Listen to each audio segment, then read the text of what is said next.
Hello दोस्तों। आज की क्लास में हम लोग डीएलएड प्रथम सेमेस्टर के सामाजिक अध्ययन विषय के राजन सीरीज का बहुविकल्पी प्रश्न को पढ़ेंगे। बहुविकल्पी प्रश्न का ये दूसरा क्लास है, तो आइए शुरू करते हैं।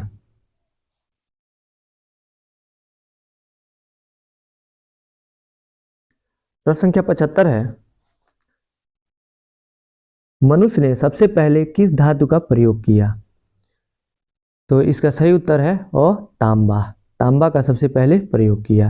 प्रश्न संख्या 76 है, कालिदास अभिज्ञान शाकुंतलम रचना, उनकी ये रचना का नाम है अभिज्ञान शाकुंतलम, तथा धन्वंतरी किसके दरबार के 9 रत्न थे?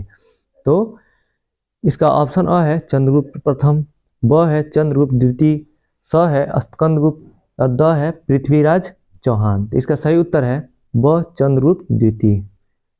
चंद्रगुप्त द्वितीय के 9 रत्नों में से कालिदास और धन्वंतरी थे। प्रश्न संख्या 77 है, चीनी यात्री फायान किसके शासन काल में भारत आया था?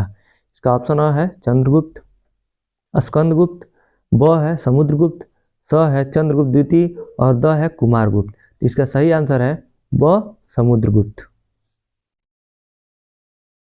प्रश्न संख्या 78 है, विक्रमादित्य के नाम से प्रसिद्ध है? अ चंद्रगुप्त प्रथम, ब चंद्रगुप्त द्वितीय, स कुमारगुप्त और द स्कंदगुप्त। तो इसका सही आंसर है ब चंद्रगुप्त द्वितीय।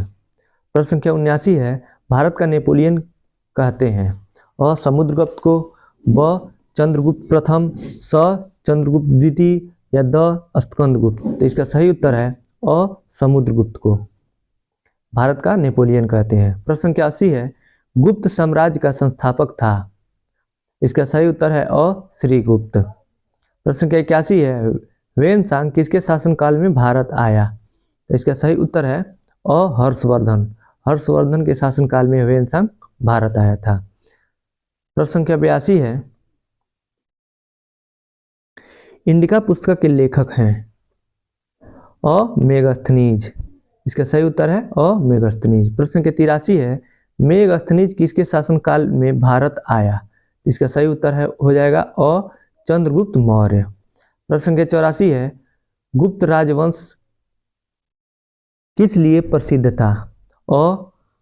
इसका ऑप्शन अ है कला एवं स्थापत्य, ब है साहित्यिक कार्यों का संरक्षण, स है राजस्व एवं भूमिकर या द साम्राज्यवाद। इसका सही उत्तर है अ कला एवं स्थापत्य। प्रश्न संख्या 85 है, जब केंद्र में दाब अधिक होता है तो केंद्र से हवाएं बाहर की ओर चलती हैं, इसे क्या कहते हैं? इसे कहते हैं क्या है? अ चक्रवात, ब प्रति चक्रवात, स भूकंप, द सभी। तो इसका सही उत्तर है ब प्रति चक्रवात। प्रति चक्रवात में केंद्र में दाब अधिक होता है और बाहर जो होता है दाब कम होता है, तो इसकी हवाएं जो होती हैं बाहर की ओर चलती हैं, इसको प्रति चक्रवात कहते हैं। और चक्रवात में केंद्र में दाब कम होता है और बाहर की तरफ दाब अधिक होता है, जिससे कि ये गोल गोल घूमते हुए अंदर की तरफ चलती हैं हवाएं, तो इसको हम लोग चक्रवात कहते हैं। प्रश्न संख्या 86 है, चक्रवात की विशेषताएं हैं? अ है यह निम्न दाब का केंद्र होता है, अभी हमने बताया, सही है, ये भी सही, ये सही है। ब है इसमें केंद्र से बाहर की ओर दाब बढ़ जाता है, ये भी सही है। ऑप्शन स है अ तथा ब दोनों, तो दोनों सही है, इसलिए इसका ऑप्शन स सही हो जाएगा, अ तथा ब दोनों। प्रश्न संख्या 87 है, चालुक्य वंश कल्याणी का संस्थापक था? तो इसका सही उत्तर है ब तैलप द्वितीय। प्रश्न संख्या 88 है, वर्धन वंश के संस्थापक थे? तो इसका सही उत्तर है अ हर्षवर्धन। प्रश्न संख्या 89 है, सांची के स्तूप का निर्माण करवाया? इसका सही उत्तर है ब अशोक। अशोक ने सांची के स्तूप का निर्माण करवाया। प्रश्न संख्या 90 है, मोहनजोदड़ो कहाँ स्थित है? अ ऑप्शन अ है पंजाब, ब सिंध, स उत्तर प्रदेश या द गुजरात। तो इसका सही उत्तर है ब सिंध। मोहनजोदड़ो सिंध में स्थित था।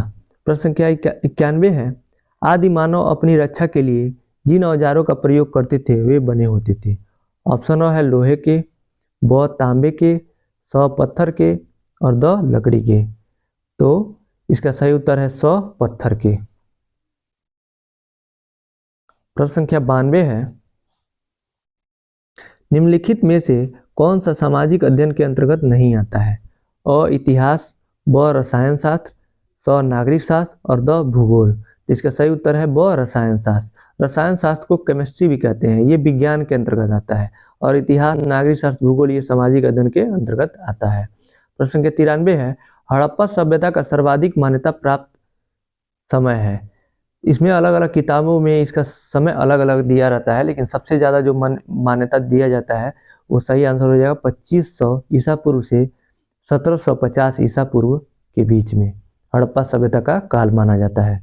प्रश्न संख्या 94 है, पंचायती राज प्रणाली में ग्राम पंचायत का गठन होता है। ऑप्शन अ है ग्राम स्तर पर, ब प्रखंड स्तर पर, प्रखंड मतलब होता है वो ब्लॉक होता है, ब्लॉक को बोलते हैं प्रखंड, स है नगर स्तर पर या द जिला स्तर पर। तो इसका ऑप्शन अ सही हो जाएगा ग्राम स्तर पर। पंचायती राज ग्राम स्तर पे काम करता है और नगर पंचायत नगर स्तर पर और जिला पंचायत जिला स्तर पर। पंचायती राज की शुरुआत सर्वप्रथम राजस्थान के नागौर जिले से हुआ था। इसकी शुरुआत 2 अक्टूबर 1959 को हुई और इस समय प्रधानमंत्री पंडित जवाहरलाल नेहरू थे। साथ में इसको भी आप याद रखेंगे। प्रश्न संख्या 95 है, हड़प्पावासी किस वस्तु के उत्पादन में सर्वप्रथम थे? अ मुद्राएं, ब जौ, स कपास या द कांसे के औजार। तो इसका सही उत्तर है स कपास। प्रश्न संख्या 96 है, भारत और पाकिस्तान के मध्य अंतर्राष्ट्रीय सीमा है। तो भारत और पाकिस्तान के मध्य जो अंतर्राष्ट्रीय सीमा है वो है रेड क्लिफ सीमा। रेड क्लिफ लाइन खींचा गया है भारत और पाकिस्तान के बीच में। इसका उत्तर द सही हो जाएगा। मैकमोहन रेखा भारत और चीन के बीच में खींचा गया है। मकर रेखा तो दक्षिणी गोलार्ध में खींचा गया है, किसी देश के बीच में नहीं है। और ये कर्क रेखा है, ये उत्तरी गोलार्ध में खींचा गया है, मतलब उत्तरी गोलार्ध से में खींची गई रेखा है। प्रश्न संख्या 97 है, भारत के मध्य से होकर गुजरने वाली रेखा है। तो भारत के मध्य से होकर गुजरने वाली रेखा कौन सी है? कर्क रेखा है। इसका ऑप्शन और सही हो जाएगा कर्क रेखा। मकर रेखा तो दक्षिणी गोलार्ध में खींची जाती है, मतलब वहां से होकर दक्षिणी गोलार्ध से होकर गुजरती है। तो भारत खुद उत्तरी गोलार्ध में है, तो दक्षिणी गोलार्ध कहाँ हो जाएगा? ये आंसर नहीं होगा। इसका सही आंसर है और जो कर्क रेखा है भारत के 8 राज्यों से होकर गुजरती है। गुजरात, राजस्थान, मध्य प्रदेश, छत्तीसगढ़, झारखंड, पश्चिम बंगाल, त्रिपुरा तथा मिजोरम, ये 8 राज्यों से कर्क रेखा होकर गुजरती है। ये भी प्रश्न पूछता है, ये भी सामाजिक अध्ययन में पूछता है। ये ज्यादातर यूपी टेट और सुपर टेट में पूछेगा। प्रश्न संख्या 98 है, भारत तथा चीन के मध्य अंतर्राष्ट्रीय सीमा है। अ मैकमोहन रेखा, ब रेड क्लिफ रेखा, स कर्क रेखा, द मकर रेखा। तो इसका सही उत्तर है अ मैकमोहन रेखा। ब अभी हमने पढ़ा है भारत और पाकिस्तान के बीच में खींची गई है। प्रश्न संख्या 99 है, चाणक्य द्वारा लिखित अर्थशास्त्र में वर्णन है तात्कालिक। ऑप्शन है सामाजिक स्थिति का, ब राजनीतिक स्थिति का, स धार्मिक स्थिति का या द कोई नहीं। इसका सही उत्तर है ब राजनीतिक स्थिति का। प्रश्न संख्या 100 है, सम्यक ज्ञान, सम्यक दर्शन, सम्यक आचरण ये 3 रत्न थे। तो ये 3 रत्न जैन धर्म के थे। इसका ऑप्शन अ सही हो जाएगा, जैन धर्म। प्रश्न संख्या 101 है, महावीर स्वामी बचपन का नाम वर्धमान था, इनका का जन्म हुआ था। इसका ऑप्शन अ है वैशाली के कुंडग्राम में, ब कुशीनगर में, स लुम्बिनी में, द अजमेर में। इसका सही उत्तर हो जाएगा अ वैशाली कुंडग्राम में। महावीर स्वामी का जन्म 540 ईसा पूर्व में बिहार के वैशाली जिले में कुंडग्राम स्थान पे हुआ था। प्रश्न संख्या 102 है, पिरामिड किस देश में है? अ यूनान, ऑप्शन ब रोम, स मिस्र या द सऊदी अरब। इसका सही उत्तर है मिस्र। ये पिरामिडों में वहाँ के राजाओं के, मिस्र के राजाओं का शव को दफनाया जाता था और वहाँ उनको रखा जाता था पिरामिड में। ये 7 अजूबों में से एक है। मिस्र का पिरामिड दुनिया के 7 अजूबों में से भी एक है। प्रश्न संख्या 103 है, गायत्री मंत्र का संबंध है। ऑप्शन है ऋग्वेद से, ब यजुर्वेद से, स सामवेद से या द अथर्ववेद से। इसका सही उत्तर हो जाएगा अ ऋग्वेद से। प्रश्न संख्या 104 है, पृथ्वी के मध्य से गुजरने वाली रेखा है। अ भूमध्य रेखा, ब देशांतर रेखा, स कर्क रेखा या द मकर रेखा। इसका सही उत्तर है अ भूमध्य रेखा। नाम से ही पता चल रहा है, भूमध्य रेखा मतलब भूमि के बीच से खींची जाने वाली, पृथ्वी से बीच से खींची जाने वाली रेखा भूमध्य रेखा है। प्रश्न संख्या 105 है, किस ग्रह को सौर परिवार से हटा दिया गया है। अरुण, ब वरुण, स यम या द मंगल। तो इसका सही उत्तर है द स यम। यम को ग्रह की श्रेणी से इसलिए हटाया गया था क्योंकि वो ग्रह की परिभाषा को सही वो पालन नहीं कर रहा था। ग्रह की परिभाषा है कि वो अपने अक्ष पे घूमेंगी और वो चंद्रमा से बड़ी होंगी और उनका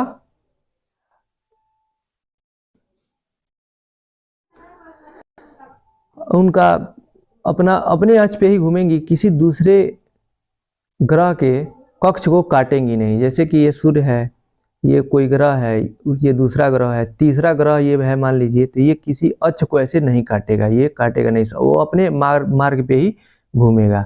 तो इसको ये फॉलो नहीं कर रहा था यम, जिससे कि इसको ग्रह की श्रेणी से निकाल दिया गया था। इसको ग्रह की श्रेणी से 24 अगस्त 2006 को अंतर्राष्ट्रीय खगोलीय संघ द्वारा बाहर निकाला गया था। प्रश्न संख्या 106 है, जब सूर्य और चंद्रमा के बीच पृथ्वी आती है तो कहते हैं अ सूर्य ग्रहण, ब चंद्र ग्रहण, स अ तथा ब दोनों या द इनमें से कोई नहीं। तो इसका सही उत्तर हो जाएगा ब चंद्र ग्रहण। जब सूर्य और चंद्रमा के बीच में पृथ्वी आती है तो चंद्र ग्रहण होता है, क्योंकि सूर्य का प्रकाश चंद्रमा पे नहीं पड़ता है, पृथ्वी रोक लेती है तो चंद्र ग्रहण होता है। और जब सूर्य और पृथ्वी के बीच में चंद्रमा आता है तो उस समय सूर्य ग्रहण होता है। सूर्य ग्रहण अमावस्या के दिन होता है। प्रश्न संख्या 107 है, जब पृथ्वी और सूर्य के बीच चंद्रमा आ जाता है तो क्या कहते हैं। अभी हम लोगों ने पढ़ा है सूर्य ग्रहण, तो इसका सही उत्तर हो जाएगा अ सूर्य ग्रहण। प्रश्न संख्या 108 है, नवपाषाण काल में आविष्कार हुआ था और आग का, ब पहिए का, स अ तथा ब दोनों। तो इसका सही उत्तर हो जाएगा स अ तथा ब दोनों। प्रश्न संख्या 109 है, पुराणों की संख्या है, तो पुराणों की संख्या 18 है, तो इसका सही उत्तर हो जाएगा अ। प्रश्न संख्या 110 है, बुद्ध संघ एवं धर्म त्रिरत्न है, तो ये त्रिरत्न किसके हैं, बौद्ध धर्म के। इसका सही उत्तर हो जाएगा ब बौद्ध धर्म। प्रश्न संख्या 111 है, बौद्ध धर्म के संस्थापक थे, तो इसका सही उत्तर है अ महात्मा बुद्ध। महात्मा बुद्ध बौद्ध धर्म के संस्थापक थे। प्रश्न संख्या 112 है, सिंधु सभ्यता का सर्वाधिक उपयुक्त नाम है। ऑप्शन है हड़प्पा सभ्यता, ब सिंधु सभ्यता, स सिंधु घाटी सभ्यता या द इनमें से कोई नहीं। तो इसका सही उत्तर है अ हड़प्पा सभ्यता। प्रश्न संख्या 113 है, मानचित्र की उत्पत्ति मैप्पा से हुई है, यह किस भाषा का शब्द है। तो इसका ऑप्शन स सही है, लैटिन भाषा, ये लैटिन भाषा का शब्द है। प्रश्न संख्या 114 है, 21 जून को सूर्य की किरणें सीधी पड़ती हैं। ऑप्शन है मकर रेखा, ब है आर्कटिक रेखा, स है विषुवत रेखा या द कर्क रेखा। तो इसका सही उत्तर हो जाएगा द कर्क रेखा। प्रश्न संख्या 115 है, इनमें से भारतीय अर्थशास्त्री कौन है। ऑप्शन है मार्शल, ब पीगू, स जेके मेहता या द किन्स। इसका सही उत्तर है स जेके मेहता। प्रश्न संख्या 116 है, इतिहास के अध्ययन के स्रोत हैं। ऑप्शन है साहित्य, ब स्मारक, स शिलालेख या द ये सभी। तो इसका सही उत्तर हो जाएगा द ये सभी। प्रश्न संख्या 117 है, सबसे प्राचीन वेद है। इसका सही उत्तर ऑप्शन अ है ऋग्वेद। ऋग्वेद सबसे प्राचीन वेद है। प्रश्न संख्या 118 है, त्रिपिटक कैसा ग्रंथ है। इसका ऑप्शन अ सही है, जैन साहित्य का, जैन साहित्य का ये ग्रंथ है। प्रश्न संख्या 119 है, आदि मानव का मुख्य सहयोगी जानवर था। इसका ऑप्शन स सही है, कुत्ता। प्रश्न संख्या 120 है, पूरा पाषाण काल में मानव का व्यवसाय क्या था? पूरा पाषाण का मतलब आदि पाषाण, नहीं प्राचीन काल में। तो इसका सही उत्तर हो जाएगा आखेट। आखेट जो था उनका मुख्य व्यवसाय है। आखेट मतलब होता है शिकार करना। प्रश्न संख्या 181 है, पिरामिड किस देश में है? यूनान में, ब रोम में, स मिस्र में या द सऊदी अरब में? तो इसका सही उत्तर है मिस्र में। अभी हम लोगों ने पढ़ा है ऊपर। प्रश्न संख्या 122 है, कोसल महाजनपद की राजधानी थी?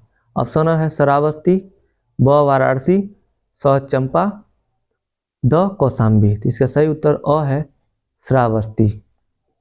प्रश्न संख्या 123 है, हड़प्पा सभ्यता की खोज कब हुई थी? 1935 ईस्वी में, ब 1942 ईस्वी, स 1901 ईस्वी या द 1921 ईस्वी? प्रश्न संख्या, इसका सही उत्तर हो जाएगा द 1921 ईस्वी। प्रश्न संख्या 124 है, हड़प्पा के लोगों की सामाजिक पद्धति कैसी थी? उचित समाज समतावादी, ब दास श्रमिक आधारित, स वर्ण आधारित या द जाति आधारित? इसका सही उत्तर है उचित समतावादी। प्रश्न संख्या 125 है, उत्तरी ध्रुव से दक्षिणी ध्रुव तक खींची गई रेखा है? इसका सही उत्तर हो जाएगा ब देशांतर रेखा।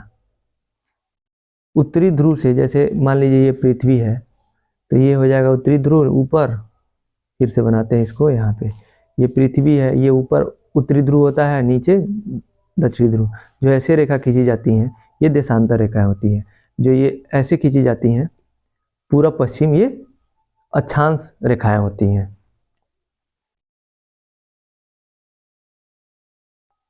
प्रश्न संख्या 126 है, भारतीय लोकतंत्र के समक्ष चुनौती है? गुट निरपेक्षता, ब धर्मनिरपेक्षता, स सांप्रदायिकता या द इनमें से कोई नहीं? तो इसका सही उत्तर हो जाएगा सांप्रदायिकता।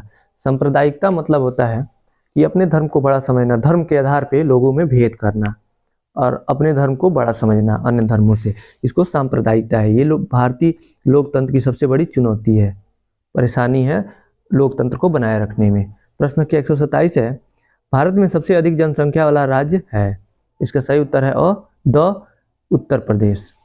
प्रश्न संख्या 128 है, आरंभिक वैदिक साहित्य में सर्वाधिक वर्णित नदी है? इसका सही उत्तर ऑप्शन सही है, सिंधु नदी।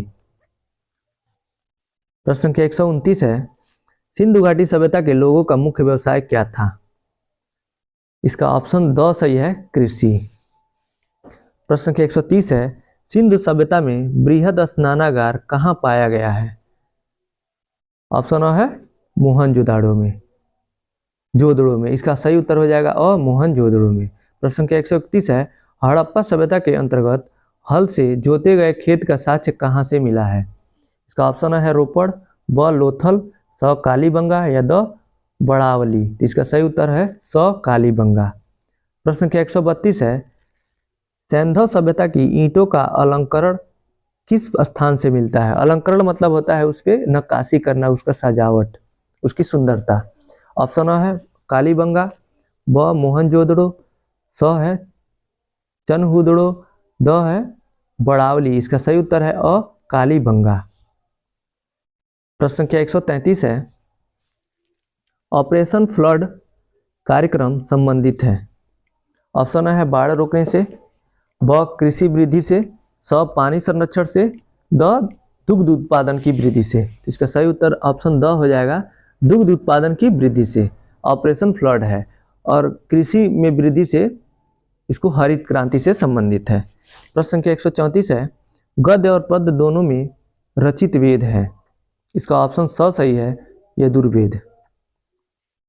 सामवेद से संगीत संबंधित है, ऋग्वेद सबसे पुराना वेद है। प्रश्न संख्या 135 है, मनरेगा योजना भारत सरकार द्वारा शुरू की गई थी? तो इसका उत्तर सही हो जाएगा 2006 में। मनरेगा योजना के तहत कम से कम 100 दिनों की मजदूरों को 100 दिनों की गारंटी योजना दी जाती है, गारंटी रोजगार दी जाती है। अगर जो उनको कोई रोजगार नहीं है तो सरकार उनको 100 दिन की गारंटी रोजगार देती है, जिसमें इनको मजदूरों को अपने गांव के 5 किलोमीटर के अंदर उनको कोई भी रोजगार उपलब्ध कराया जाता है और हर राज्य में इसकी एक निश्चित मजदूरी तय की गई है, उतना मजदूरों को दिया जाता है। उत्तर प्रदेश में इसका रेट है 230 रुपया प्रतिदिन और पहले ये 213 रुपया था, लेकिन मार्च 2023 से बढ़ा के 230 रुपया कर दी गई है। इसकी शुरुआत 2006 में की गई थी। प्रश्न संख्या 136 है, नगर निगम का सर्वोच्च निर्वाचित अधिकारी कहलाता है।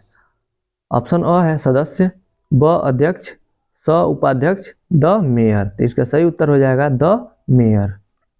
प्रश्न संख्या 137 है, जिले में परिवार कल्याण के कार्य कौन करवाता है?